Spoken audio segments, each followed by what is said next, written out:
Mike, it was a lovely surprise to hear you coming, especially after we've had a chance to hear your interview on the Retro Hour and hear a bit about your history.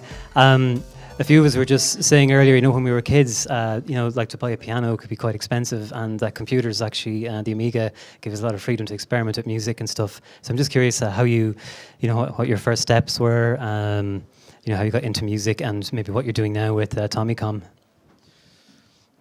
Well, to be honest, I wouldn't be doing anything in music if it wasn't for the Amiga, because that was really the thing that opened the door to it. Before I had an Amiga, I had a Commodore 64. And I was mildly obsessed with it. And Zap 64 always did a feature on the musicians and the music, and they even had a reader's chart for best music. And I obviously knew everybody, and Martin Galway and Ben Dalglish and everything like that. So I was always really into it and into music and games, and I knew that it was something different to everything else as well. But I couldn't do any of it myself. I did have the Music Maker, which was that thing that you put over the top of the Commodore 64, and you've got like a keyboard there. Didn't really get very far with it. I tried Electrosound one time, and it was confusing. But a couple of years later, I sold all of my Commodore stuff, Commodore 64 stuff, and got an Amiga, gave the money to Mum and Dad, and they got me one for Christmas. And it wasn't until I went to a computer club and got a dodgy copy of Ultimate Soundtracker that I really had the ability to make music properly. And it was because, I'm a programmer as well, and so the whole mindset of trackers fitted into the way I thought. I couldn't read music. I played violin for a year at school.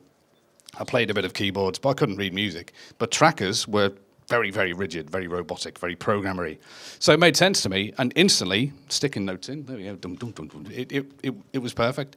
So I basically didn't completely stop, but mostly stopped playing games from that point and only did music. And there's no way I would have been able to do that without the Amiga. It was purely that program and that computer that allowed me to do that. And so, because I'd just done nothing else, I ended up giving out discs of music to people at the computer club, and eventually one got to somebody who owned a game company who got me to do my first game. And from there, I was still at school at the time, but keeping in touch with people in the local game industry. Psygnosis was only over the other side of the river, and one of my friends went to work there. And so I had ties into Psygnosis at that point. By the way, it is Psygnosis. Pronounced like hypnosis. That's because the guy who invented the word, he says it's pronounced that way. So therefore, we all call it Psygnosis. So I ended up getting a job there through this friend I had who worked in the test department. And that was on an extraordinary £7,000 a year, which I actually checked the inflation calculator the other day. That's the equivalent of about £10,000, which is quite a bit less than minimum wage. And that was a good wage as well, because the testers were on less than that. I was actually, I was hired as a game evaluator, so I didn't just do testing. It was to evaluate new games that came in to see whether we were going to publish them or not. But at the time, we did so many titles, there was loads of stuff. My plan was, naive and stupid as I was, that I did Bill's Tomato Game music while I was still at college. And I thought that if I got a job at Psygnosis, then I can do music for the games when any new games come in. But I thought I'd also get paid for that. But because I'm a salaried employee, of course, no, because I'm part of the company. So I just started doing music. I didn't get anything for it, but I was still perfectly happy because I'm doing music. And it was probably about 9 months. I'd been doing music for other bits and pieces and intros and stuff like that. But after about 9 months, it was full time then, because the company started to expand and there was so much work to do that I got palmed off onto our second building and just did audio then from then on.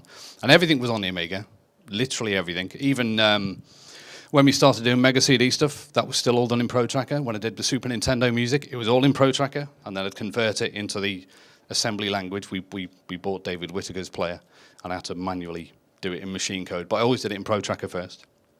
Even after, when the PlayStation came in, we'd asked Sony Japan for a 24-channel tracker because they told us what the specification was of the sound chip, and they came back with a Mac MIDI player.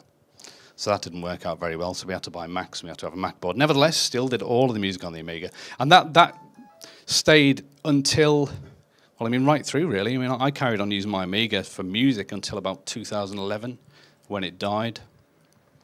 And the whole thing about it was that I couldn't really let go of it because it defined everything I did creatively. It's because of the Amiga that I did music, and music was everything that I did. It was me. So it's an inherent part of me, the Amiga. It always will be.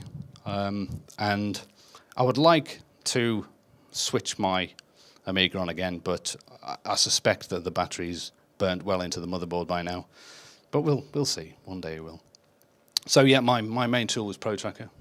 Originally, I started off on the Ultimate Sound Tracker and then progressed through all the usual things with Noise Tracker and version of Pro Tracker, ending up on 2.3B, which was the key.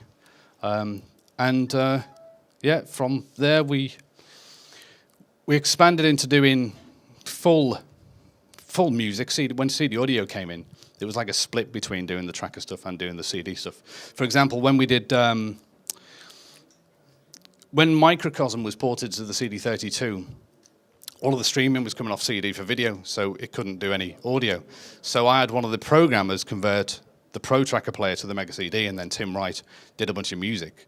So all of the Mega CD Microcosm stuff was actually all done in Pro Tracker, as was Sensible Soccer on the Mega CD. I did Frankenstein and Dracula, all Mega CD stuff again. So basically, anywhere where I could use it, it was there. The Amiga was there. It was always tracker stuff that was really there. It felt like home every time I switched it on. Yes. And Atomicon today, what are you doing?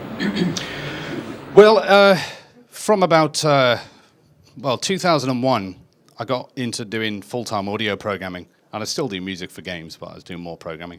And then I've slowly sort of transformed into doing general game programming. I'm a technical director now, but I still do audio for all the games that we do because I simply will not allow anyone else to do it. I have to do it. Even though I'm that busy, I insist I have to do the audio. I've done other stuff as well. I did kick off Revival recently. I don't really pursue it very much, but if anybody asks me, I'm available to do music. Yeah, so that's the thing. Any questions? In the early days, how did the limitations of the machine influence your creativity? That's a very good question, because limitation always inspires creativity. And I was more limited than most because I always got the rubbish jobs. So I always got the least amount of memory and 3 channels. One game that I had to do, Superhero, that was never released, that was 2 channels. 2 channels of music. It was appalling. But I had to get very creative with that and fit every single line of the tracker in and play it as fast as possible to get it to switch instruments as fast as it could. But it certainly does define the creativity. When you've got, I think one of the problems with game musicians that happened after the transition when we got towards CD audio, a lot of the game musicians were just rubbish. They really were, because they were stuck in this little bubble of limitation. And inside that little bubble, they're very creative, very amazing in what they do, get very familiar with the hardware, know exactly how to get the most out of it. And then suddenly the door opens, and then you're left going, oh, I don't know where to start. And that does create its own problem. And I still have that problem now, because right now I can literally make any sound. Anything I could possibly want, it's there. But where do you start with something like that? So I've done bits of music where I've naturally limited myself. So I've thought, right, I'll do something that is all just a sawtooth wave. That's it, I'll start from that. So when you look back to the games around late 80s, early 90s, the stuff there is incredibly creative. It really is. It's really unusual. It's really strange. I remember I almost did a talk at GDC once lamenting the game music of old and how everything could become homogenized and generic. Because when the new breed of composers came in, it seemed to me they wanted to be in the film industry, not in the game industry. And so everything started to push to be more orchestral and more filmic. And yet, there is still some stuff. I think one of the things that broke me out of that was Mirror's Edge. The first Mirror's Edge is amazing. The music and everything is so very, very gamey. And that, to me, was very similar to how it used to be, where when music was game music, it was very explicitly that, because it was tied to what we could do at the time. We always wanted to have the Earth, but we never got the Earth. We were stuck with what we had. If we'd had got it, probably would have not been so good. But yeah, the limitations certainly defined a lot of the creation back then. Very good. Anything else? Okay. Right. Mike, thanks so much for No problem, us. yeah. And thanks so much for coming over at the last minute. Yeah, you're welcome.